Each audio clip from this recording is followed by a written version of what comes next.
રામાયણ મિત્રો રણવીર કપૂરની ટીઝર આવી ગયું છે અને ભાઈ જે એનિમેટેડ જે બતાવ્યું છે લાગી રહ્યું છે ખૂબ સારી રીતે ફિલ્મનું એનિમેશન કરવામાં આવ્યું છે. મ્યુઝિક કે જેને 8 ઓસ્કર મળેલા છે તેવા મ્યુઝિક ડિરેક્ટરને લેવામાં આવ્યા છે અને ખાસ એક વસ્તુ બતાવવામાં આવી છે જેને આપણે જોઈએ ટીઝર ત્યારે એમાં બતાવે છે કે શ્રી રામજીને તાજ આપવામાં આવે છે એટલે કે રાજમુકટ આપવામાં આવે છે અયોધ્યાનો.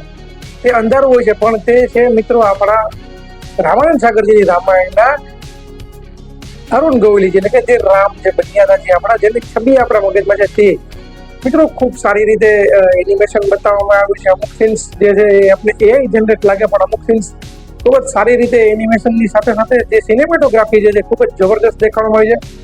આમાં પ્રભુ શ્રી રામને મર્યાદા પુરુષોત્તમની સાથે સાથે એક વોરિયર્સ એક યોદ્ધા તરીકે પણ બતાવવામાં આવે છે, આપણા રક્ષક તરીકે બતાવવામાં આવે છે.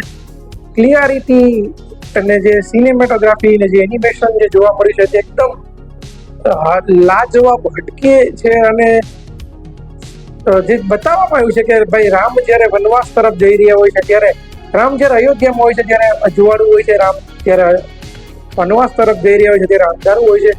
એક મ્યુઝિક નથી આવતું, ફક્ત એક અવાજ આવે છે જ્યારે રામ હોડીમાં બેઠા હોય છે અને જે અવાજ આવે છે દશરથ રાજાજીનો અવાજ હોય છે રામ બસ. પણ એ જે સાઉન્ડ એ ઇમોશન્સ રણવીર કપૂરે એક શબ્દ બોલ્યો નથી પણ ટીઝરમાં તેની એક્ટિંગ બોલે છે.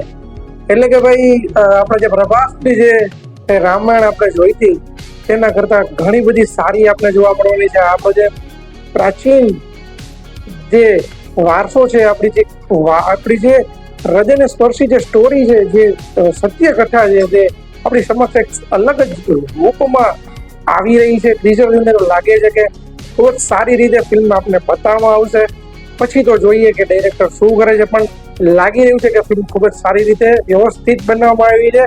પ્રભાસની જેમ આપણી સાથે અન્યાય નહીં થાય એવું લાગી રહ્યું છે. તમે પણ જો ટીઝર જોયું તો મને કોમેન્ટ કરીને બતાવજો કે તમને ટીઝર કેવું લાગ્યું. મળીશું વિડીયો સાથે, ત્યાં સુધી કલ્પેશ વજરીંગીના આપ સૌને ભારત માતા કી જય, વંદે માતરમ.